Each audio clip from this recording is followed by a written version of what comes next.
예, 삶을 변화시키는 가르침, 분반 교수법, 네 번째 시간이 되었습니다. 지난 시간들에 이어서 도입 단계에 대해서 남은 시간도 같이 살펴보도록 하겠습니다. 수업에 있어서 도입의 중요성은 아무리 강조해도 지나치지 않습니다. 왜냐하면 이 도입의 순간에 아이들의 수업의 결정이 나기 때문에 그렇습니다.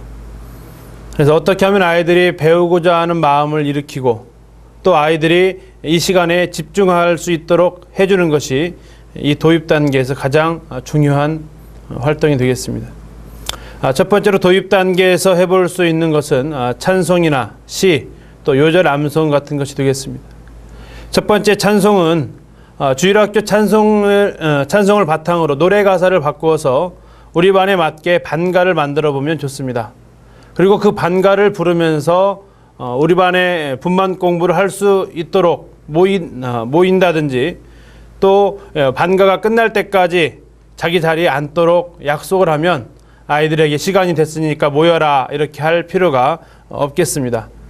그리고 그 아이들 중에서 반가가 끝나기 전에 자기 자리에 바르게 앉아있는 아이들을 교사들이 가끔씩 이렇게 시상을 해주면 아이들은 더 빨리 동기가 유발되는 모습을 볼 수 있습니다. 또 아이들에게 지난번 말씀드린 대로 이 중요한 3분에서 5분 시간에 꼭 요절 체크를 해야 한다면 아이들 일일이 한 명씩을 돌아가면서 요절을 외우도록 할 것이 아니라 아이들에게 요절 공책을 주고 역시 반가를 또는 좋은 음악을 들려주면서 그 짧은 시간 안에 요절을 써서 낼 수 있도록, 그리고 그 요절을 수업이 끝난 다음에 교사가 체크해주면 들 수 있을 것입니다. 이 요절 암송하는데 너무 많은 시간을 쓰지 않도록 선생님들께서 관심을 가지시면 되겠습니다. 또 이제 중고등부를 가르치실 때 우리 학생들에게 제공해 줄 만한 좋은 글귀가 있으면, 특별히 이 학습 목표와 관련된 글귀가 있으면 아이들한테 들려주는 것도 좋겠습니다. 우리 선생님들을 위해서 글을 하나를 소개를 좀 하겠습니다. 자, 좋아하는 사람과 사랑하는 사람의 차이입니다. 자, 이제 지금 좋아하는 사람의 특징들이 쭉 나와 있는데요. 사랑하는 사람의 특징은 이제 그 밑에다가 좀 더 보충을 한번 해보겠습니다. 자, 좋아하는 사람의 이름은 수첩의 맨 앞에다 적습니다. 사랑하는 사람의 이름은 어디에다 적을까요? 수첩의 맨 뒤에다 적을까요? 어디다 적겠습니까? 네, 사랑하는 사람의 이름은 가슴에다 새기는 것입니다. 자, 좋아하는 사람은 그에 대해서 아는 것이 많은 사람입니다. 그러면 사랑하는 사람은 어떤 사람일까요? 아는 것이 많은 게 아니라 모르는 것이 많아요? 알고 싶은 것이 많은 사람입니다. 사랑할수록 더 많이 알고 싶어집니다. 좋아하는 사람은 크게 눈을 뜨고 보고 싶은 사람입니다.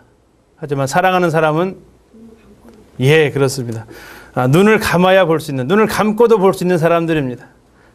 좋아하는 사람은 헤어질 때 아쉽고 아쉬운 마음으로 돌아섭니다. 사랑하는 사람은 어떨까요? 사랑하는 사람은 함께 있는 그 순간에도 아쉬운, 어느 시인의 말처럼 너를 보고 있어도 너를 보고 싶다, 이런 말이 나오게 됩니다. 자, 그래서 우정, 좋아하는 사람의 우정은 곁에 있는 것만으로도 벅찬 느낌표입니다. 사랑은 뭘까요? 사랑은 무슨 표이겠습니까? 사랑은 곁에 있을수록 확인하고 싶은 물음표입니다. 특별히 우리 여자분들이 자꾸 날 사랑하냐고 자꾸 물어보는 것이 아마 이 사랑의 특징이지 않을까 싶습니다. 특히 중고등학교 아이들한테 이런 글을 통해서 사랑을 가르칠 때 동기유발 자료를 활용하면 아이들이 금방 더 이렇게 수업에 참여하는 것을 볼 수 있습니다. 두 번째로 해볼 수 있는 것은 가벼운 몸 운동이나 놀이를 할 수 있습니다. 아이들이 간단한 스트레칭을 시켜줄 수도 있고요. 옆에 있는 친구와 함께 안마 게임 같은 것으로 분위기를 좀 풀어줄 수 있습니다. 특별히 새로운 친구가 우리 반에 더해졌을 때 이러한 활동들을 통해서 어색한 분위기를 해결해 줄 수도 있겠습니다. 세 번째는 재치 있는 유머나 이야기를 준비하는 것. 이 이야기를 통해서 역시 동기유발을 할 수 있습니다. 웃고 시작하는 것보다 더 좋은 시작은 없습니다. 아이들이 즐거운 이야기를 통해서, 교사가 알고 있는 재미있는 이야기를 통해서 이야기를 들려주거나 또 교사가 경험한 에피소드를 들려주면 아이들도 자기와 비슷한 경험을 이야기하기 때문에 금방 그 수업에 끌려오는 모습을 볼 수 있습니다. 다음에 칭찬해주기 활동입니다. 칭찬은 고래도 춤추게 한다는 책이 있었습니다. 칭찬 듣고 기분 나빠할 사람 단 한 사람도 없습니다. 단 아이들에 대한 칭찬은 막연한 칭찬이 아니라 구체적으로 칭찬을 해주시면 좋습니다. 너 예쁘다 보다는 네 눈이 예쁘다 이렇게 표현해 주시는 거 좋고, 아이들이 헤어스타일을 변화시키고 왔으면 거기에 대해서 관심을 가져주고, 또 아이들이 옷 모양이 바뀌었으면 옷에 대해서 관심을 가져주면서 잘 어울린다든지 이런 말로 칭찬을 해주는 것도 좋습니다. 또 주중에 아이들의 전화 신방을 하시는 분들이 많이 있는데, 교사가 전화를 하는 것이 아니라 특별히 반 아이 중에 한 명이 교사에게 전화를 해왔다면, 지난주에 우리 예은이 친구가 선생님한테 전화를 했는데 그것이 너무나 기뻤어요. 그런데 선생님 예은이 친구에게 선생님 질문을 하나 했어요. 자, 그 질문이 무엇인지 우리 친구가 한번 얘기해 볼까? 그렇게 해서 아이들이 동기유발을 할 수도 있고, 또 그 친구에게 선생님이 기도 제목을 하나 부탁했어요. 어떤 기도 제목일까? 그렇게 해서 아이가 선생님한테 전화한 것, 이런 구체적인 행동에 대해서 칭찬을 해주면 역시 그 반의 분위기가 아주 좋은 스타트를 할 수 있을 것입니다. 다섯 번째 동기유발할 수 있는 방법은 이번 수업 시간의 내용과 관련 있는 여러 가지 일들을 떠올려 보거나 회상하거나, 또 뉴스나 인터넷에 나와 있던 이런 기사를 스크랩을 해서 보여주든지, 아니면 노트북이나 이런 걸 이용해서 동영상 자료로 보여줄 수도 있습니다. 또 역사적인 사건을 이야기해 줄 수도 있고, 또 충격적인 사건들도 신문 기사 등도 이야기할 수 있습니다. 한때 우리나라 사건은 아니지만 한국일보에 한 이단 종파에서 배를 타고 큰 호수를 건너가다 그 인도자 중에 한 명이 이 마태복음에 나와 있는 예수님께서 물 위를 걸었던 그 기적을 흉내내다가 그 교사와 그 학생 10여 명이 물에 빠져 익사했다는 이러한 충격적인 뉴스가 회의 토픽에 실린 적도 있었습니다. 이런 여러 가지 사건, 인터넷 기사, 신문 스크랩 이런 내용들을 교사들이 모아서 이번 시간과 연결시켜주면 아이들은 더 쉽게 수업에 참여할 수 있게 됩니다. 다음 여섯 번째로 이 시간에 아이들의 마음에 다짐을 하는, 그래서 아이들의 마음을 가라앉힐 수 있는, 심리적으로 안정을 줄 수 있는 글을 하나 만들어서 소개해 주는 것도 좋습니다. 나의 다짐이라는 글인데요. 노란색과 흰색의 글씨가 이렇게 있습니다. 노란색의 글씨를 교사가 읽어주고 흰색의 글씨를 아이들이 함께 읽거나 외워서 말할 수 있도록 해도 좋고, 아이들을 두 그룹으로 나눠서 역시 교대로 읽을 수 있도록 해주는 것도 한 방법이 되겠습니다. 다음에 가로 속에 핵심 단어 써넣기 활동들을 해볼 수 있습니다. 가로를 아이들이 채워 넣을 수 있도록 문제를 제시해주면 그 아이들이 그 속에 어떤 단어가 들어갈지 이렇게 상상을 해볼 수 있는 내용이 되겠습니다. 이것은 플래시 툴로 만들어진 자료가 많이 있는데, 텍스트 파일만 바꾸면 얼마든지 재구성해서 사용할 수 있는 자료들이 많이 있습니다. 다음에 문장을 낱말판 형식으로 만들어서 순서를 맞춰보는 활동도 아이들이 흥미있어하는 활동입니다. 열왕기상 22장 5절에 있는 말씀인데요. 총 6개의 단어로 구성되어 있습니다. 자, 이것을 순서대로 한번 연결하면 어떻게 될까요? 아이들이 해보도록 하는 것입니다. 드래그해서 아이들이 가져다 놓을 수 있도록 하는 것도 좋은 방법이고, 또는 칠판을 이용해서 낱말 카드를 붙여놓고 아이들이 순서대로 맞춰보는 활동도 좋은 방법이겠습니다. 자, 혹시 순서를 결정하셨습니까? 그러면 맞나 한번 확인 한번 해보시기 바랍니다. 자, 이런 식으로 해서 낱말 카드를 처음 순서대로 이렇게 처음부터 끝까지 나열해 볼 수 있는 활동, 요절이 될 수도 있고요, 학습 목표를 가지고도 이렇게 해볼 수도 있습니다. 이런 식으로 아이들이 이렇게 활동을 해볼 수도 있고, 그 다음 해볼 수 있는 활동이 또 암호 해독 놀이가 있습니다. 암호는 이제 두 가지 암호를 제가 안내를 해드릴 때, 하나는 징검다리 암호이고 하나는 알파와 오메가 암호입니다. 첫 번째 징검다리 암호를 보여드리겠습니다. 자, 징검다리 암호는 어떤 규칙이 정해져 있고 그 규칙에 따라서 낱말이 글자가 나열되어 있습니다. 자, 어떤 글자의 규칙을 찾으셨습니까? 앞에서 보여드린 요절과 같은 요절입니다. 자, 이것은 확인해 보시면 이러한 규칙, 세 글자 간격으로 글자를 나열했습니다. 그래서 청하건대 먼저 다시 앞으로입니다. 여호와의 말씀 다시 앞으로 와서 이런 식으로 징검다리, 이 단어 간격을 2개, 3개, 4개, 이것은 선생님들께서 얼마든지 재구성이 가능하시리라 봅니다. 두 번째는 알파와 오메가 암호입니다.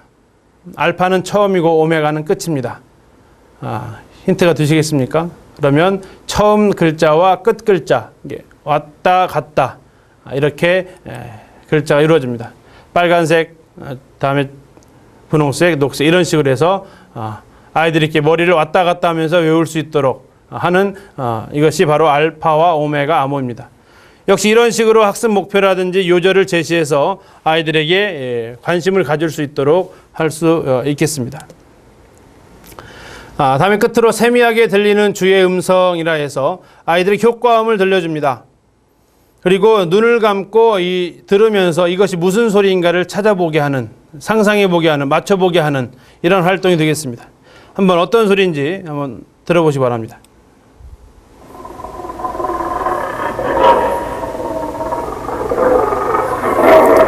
어떤 소리입니까?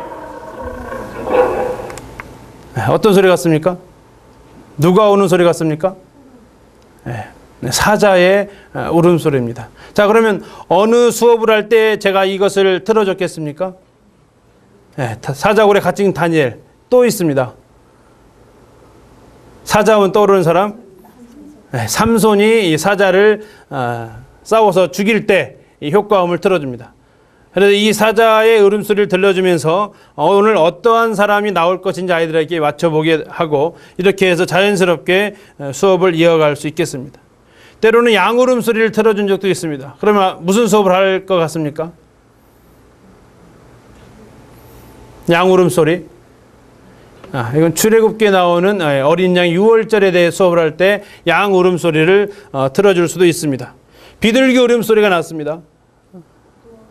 노아 홍수 때 그 감람 새 잎사귀를 물고 온 그 장면을 가르칠 때 할 수도 있습니다. 폭풍우 소리 나면 갈릴리 호수에서 고통하는 제자들이나 또는 하나님 말씀을 전하는 것을 하지 않으려고 도망갔던 요나의 이야기, 이런 이야기들을 통해서 그 상황에서 어울리는 이런 소리를 아이들한테 들어보고 어떤 상황인지 또 누가 나올 것인지 예측해 보게 하는 이런 활동도 할 수 있겠습니다.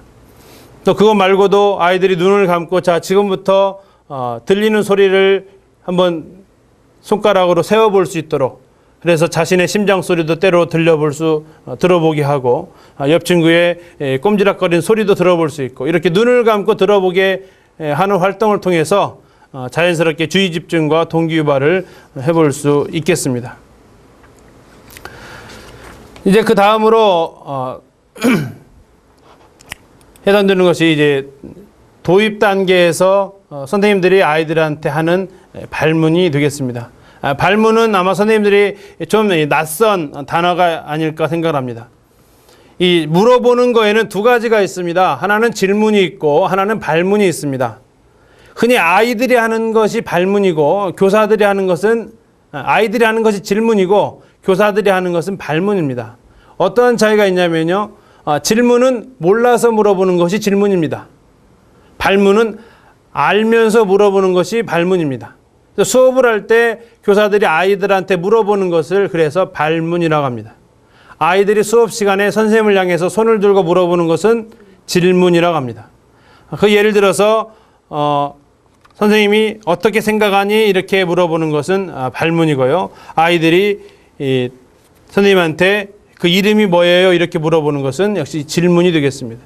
그래서 오늘 할 것은 질문이 아니라 발문입니다. 교사들이 학습 목표를 도달하기 위해서 아이들한테 물어보는 그 발문에 대해서 같이 보도록 하겠습니다. 좋은 발문의 조건이 4가지가 있습니다. 아이들한테 교사가 던지는 발문 중에서 좋은 조건, 첫 번째는 명확하고 간결해야 합니다. 누가 들어도 똑같은 것을 물어보고 있다는 사실을 느낄 정도로 물어봐야 되고, 한 가지 사실만 대답할 수 있도록 물어보아야 합니다. 질문을, 선생님의 말을 듣고 여러 가지 말하는 게 한 가지만 정확하게 말할 수 있도록 질문을 간결하게 하는 것이 좋습니다.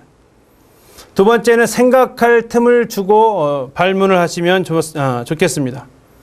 3초의 여유를 가지시면 좋습니다. 성격이 급한 교사들은 아이들한테 물어보고 바로 대답이 나오지 않으면 자기가 그냥 대답을 해버립니다. 이런 것이 자주 반복이 되다 보면 아이들은 대답할 마음을 갖지 않습니다. 왜 그럴까요? 알아서 선생님이 또 대답을 해줄 거니까. 이런 것들을 막을 수 있도록 하기 위한 좋은 방법이 아이들에게 메모할 시간을 주는 것도 좋습니다. 그래서 아이들이 수업 시간에 분반 수업용 노트를 하나를 준비해서 선생님이 질문한 그 질문에 대해서 아이들이 간단하게 쓰고 말할 수 있도록 훈련시키는 것도 좋은 방법입니다. 세 번째는 학생들의 사고를 자극하는 개방적인 질문, 네, 아니요식의 OX식의 그런 대답을 요하는 질문이 아니라 다양하게 생각할 수 있는 그런 질문을 하는 것이 좋습니다. 제가 한번 질문 하나 해보겠습니다. 자, 제 주먹 안에 뭐가 있습니까? 네, 동전 틀렸습니다. 제 주먹 안에 뭐가 있습니까? 아무것도 없습니다. 네, 틀렸습니다. 다시 한번 질문하겠습니다. 제 주먹 안에 뭐가 있다고 생각하십니까? 뭐가 있다고 생각하십니까? 사탕. 예, 맞습니다. 또 뭐가 있다고 생각하십니까? 예, 맞는데 왜 또 물어보냐고 하십니까? 뭐가 있다고 생각하십니까? 껌. 예, 껌도 맞습니다. 예, 아무것도 없어도 맞습니다. 두 가지 질문의 차이를 이해하십니까? 제가 첫 번째 질문은 이 안에 무엇이 있습니까? 라고 물어봤습니다. 그 얘기는 정답이 있는 질문이라는 얘기입니다. 그래서 껌이나 사탕 이것이 나왔을 때는 틀렸습니다.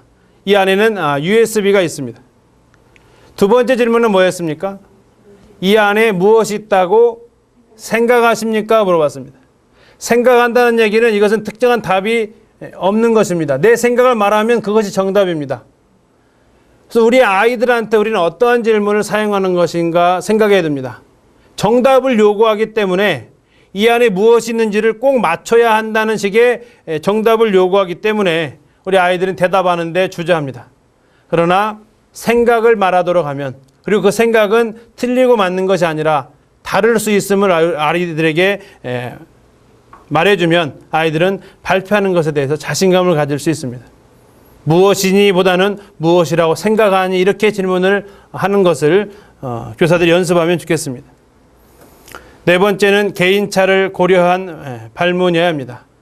아이들의 수준에 따라서, 학년에 따라서, 또는 교회에 나온 경력에 따라서, 연체에 따라서 이렇게 질문을 고려하고 그것을 가장 잘하는 것이 분반 선생님이기 때문에 그 아이의 수준에 맞게 발문을 하면 좋겠습니다. 다음에 다섯 번째로 발문과 응답 과정에서의 주의할 점 5가지를 말씀드리겠습니다. 첫 번째는 아이들한테 발문을 할 때에는 전체에게 발문을 하고 그 다음에 개인을 지명해서 대답을 하도록 하는 게 좋습니다. 예를 들어서 제가 여기 계신 분들 중에 한 명을 딱 지목해서 질문을 한다면 질문을 그 받은 사람은 당황하게 되어 있습니다. 그리고 나머지 사람들은 그 질문은 안 들어도 되는 것으로 여기게 됩니다. 나에게 한 질문이 아니기 때문에.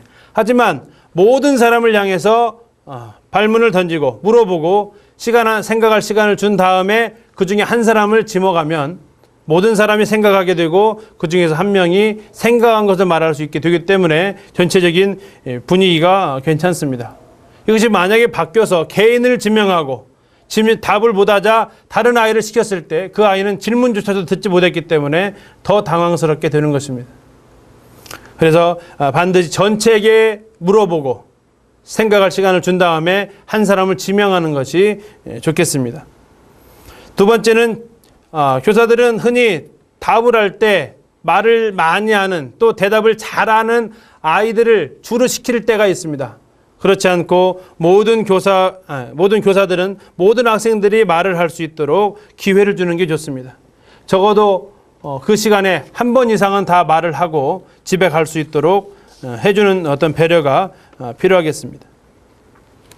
다음 세 번째, 키워드를 연결하면서 칭찬하는 적극적인 칭찬 방법을 선생님들께 권해드립니다. 아이들이 대답했을 때 참 잘했어 하기보다는 그 상황에서 사용했던 그 아이가 말했던 발표 내용 중에서 한 단어를 언급하면서 그것을 친구를 도와주는 방법을 아이들 여러 명 얘기했는데 그 중에서 가방 들어주는 방법이 참 말한 것이 좋았다. 이렇게 적극적으로 그 단어를 들었다는 것을 아이들이 알 수 있도록 선생님이 네가 발표한 것을 잘 들었다는 것을 그런 키워드를 언급하면서 칭찬하게 되면 아이들이 선생님이 내 말에 귀를 기울이고 있음을 알게 됩니다. 다음 네 번째로 틀린 대답을 아이들이 했을 때는 꾸중을 하기보다는 그것이 왜 틀렸는지 정확하게 알려주고 그래야만 아이들도 이러한 것들을 정확하게 알아갈 수 있습니다. 끝으로 교사가 잘 모르는 질문을 아이들이 할 경우도 있습니다.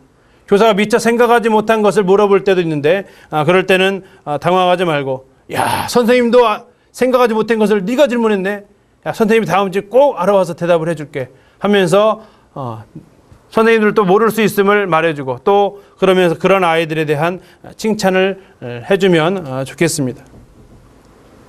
이스라엘의 여러 교육 방법 중에 대표적인 것이 바로 이렇게 묻고 대답하는 형태의 수업 방법입니다. 이것은 예수님께서 복음서에서 잘 말해주고 있는데요. 앞 시간에 말씀드린 것처럼 제자들 향해서 주님이 물으셨습니다. 사람들이 인자를 누구라 하느냐? 그리고 나서 거기서 대답이 끝난 것이 아니라 예수님께서는 다시 제자들에게 물어보십니다. 너희는 나를 누구라 하느냐? 이스라엘에서의 시험 문제는 늘 그렇답니다. 이스라엘의 시험 문제는 제일 처음에는 많은 사람들이 거기에 대해서 내놓은 이론을 적도록 합니다. 그리고 제일 마무리에는 제일 마지막 단계에서는 반드시 거기에 대한 자신의 생각을 쓰도록 하는 것입니다.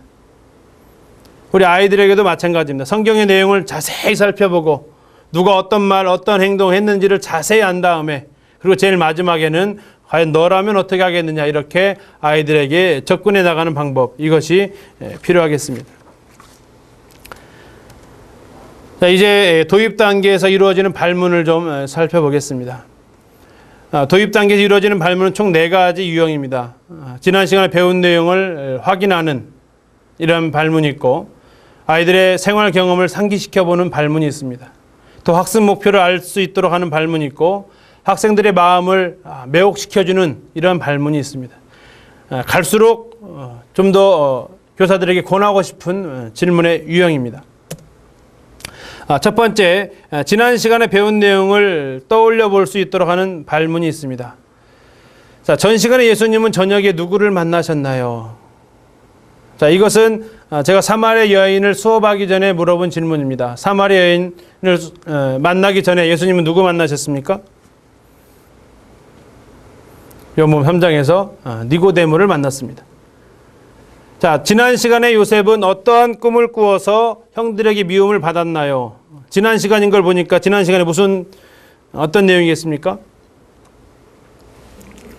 꿈꾼 내용. 이번 시간은 과연 무슨 내용이겠습니까?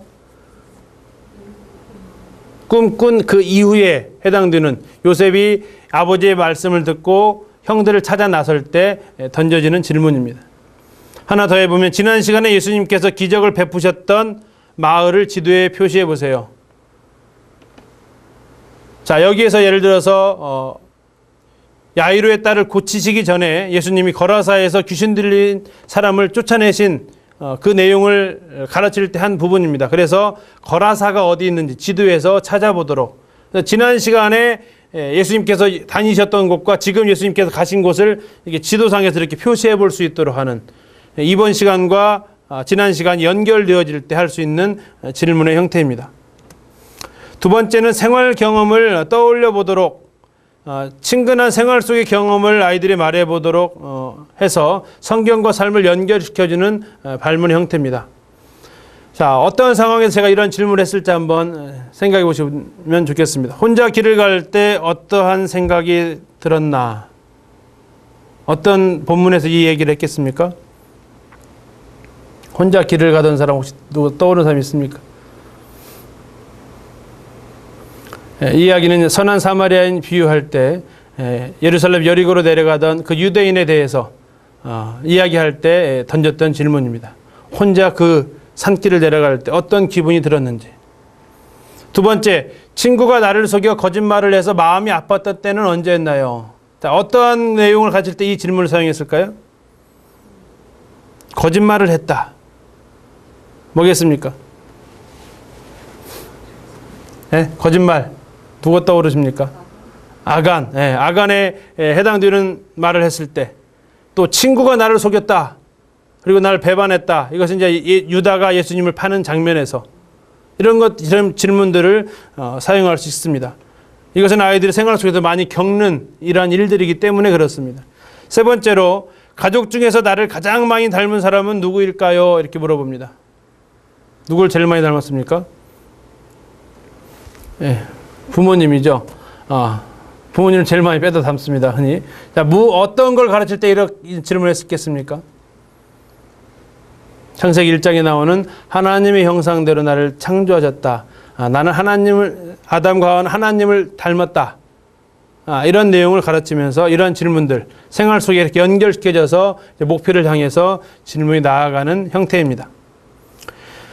세 번째는 학습 목표를 알게 하는 발문입니다. 이번 시간에 무엇을 배울 것인지 아이들이 알고 갈 수 있도록 하는 질문인데요. 자, 오늘 배울 공과의 주제는 무엇입니까? 이렇게 물어봅니다. 그러면 공과에는 대부분 주제가 쓰여져 있습니다. 그래서 아이들이 그 주제를 같이 한번 확인해 보는 내용이 되겠고요. 자, 오늘은 어떤 내용을 공부할 것 같습니까? 이것도 역시 공과가 있을 때 할 수 있는 질문이 되겠습니다.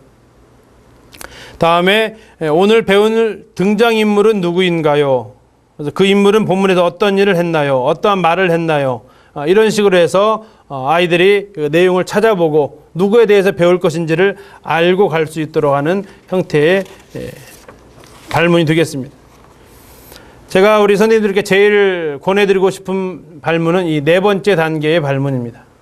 학생들의 마음을 끌 수 있는, 학생들의 마음을 매혹할 수 있는 형태의 발문들입니다. 아이들의 호기심을 자극할 수 있는 발문입니다. 아이들이 생각을 막 해낼 수 있는 이러한 발문의 형태입니다. 교사들은 이 발문을 많이 할 수 있도록 준비하는 게 좋습니다.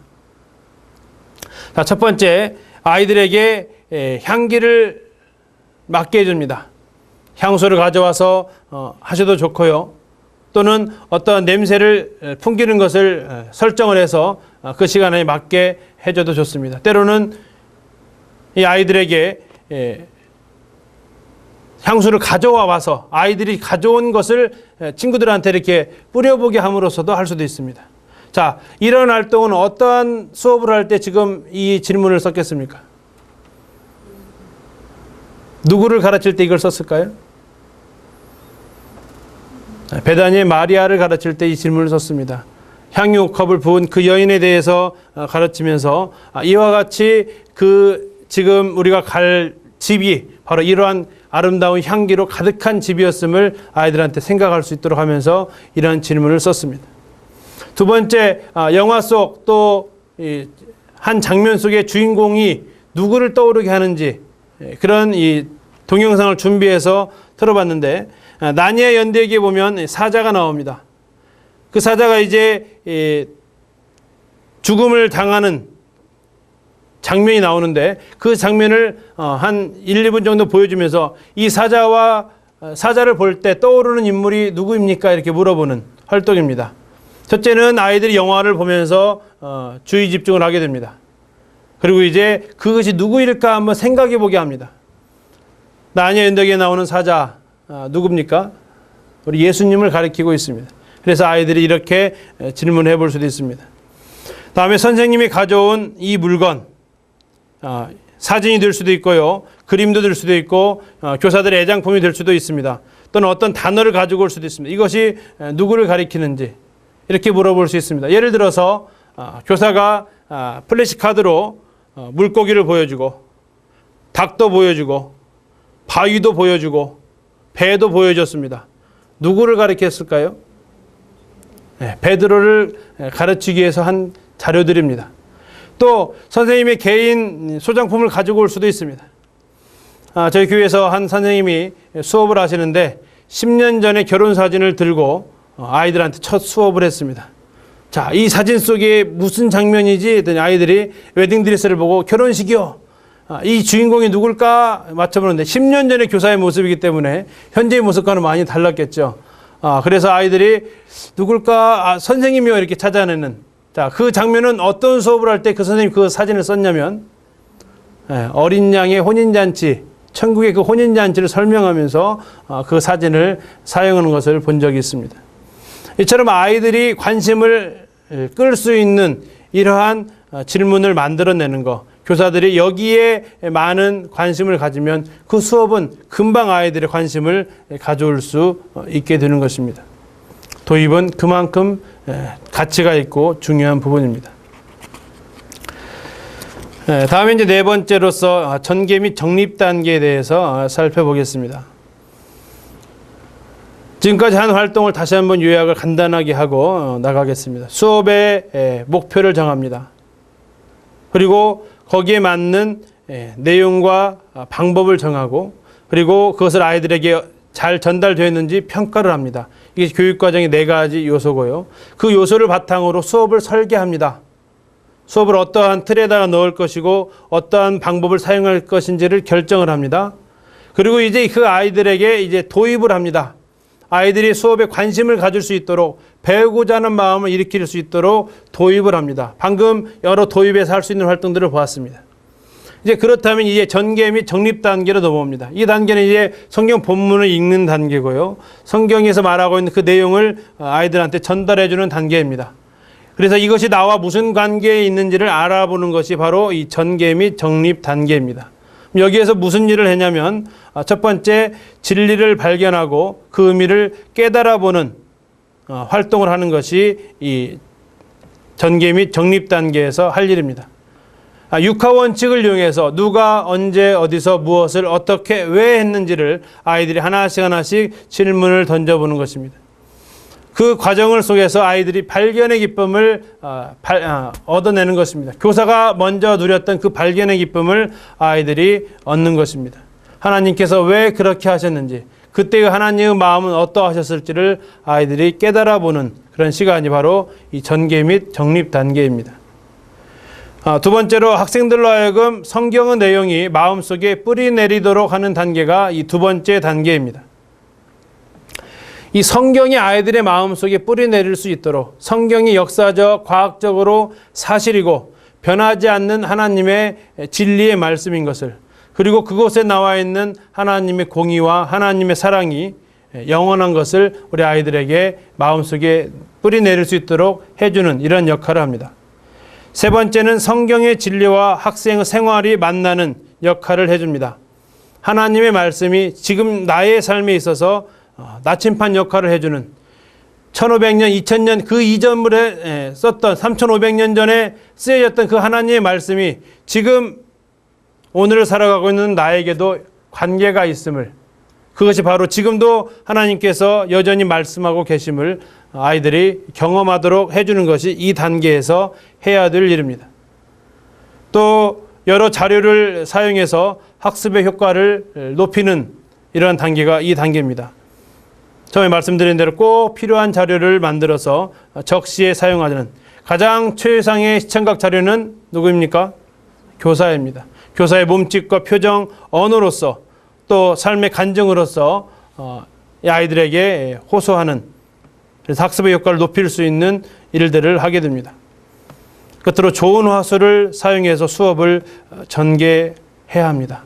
좋은 화술이나 좋은 목소리일 수도 있지만 여기서 말씀하고 있는 좋은 화술이는 자신 있는 태도입니다. 우리나라의 사극 드라마를 보면 임금의 명을 전하는 사람들이 있습니다.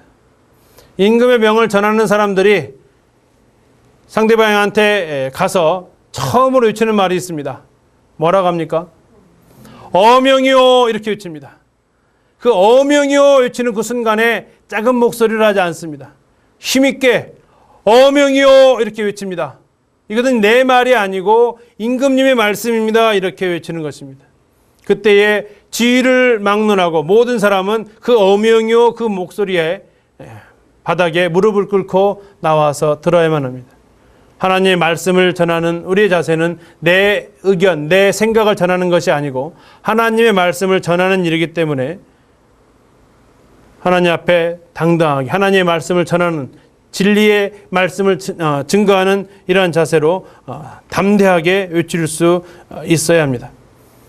더 나아가서 가급적이면 표준어를 사용하시고 아이들이 알아들을 수 있는 이러한 말을 이용해서 아이들에게 전달한다면 그 성경에 말하고자 하는 그 내용이 아이들의 삶에 그대로 침투해 들어갈 것입니다.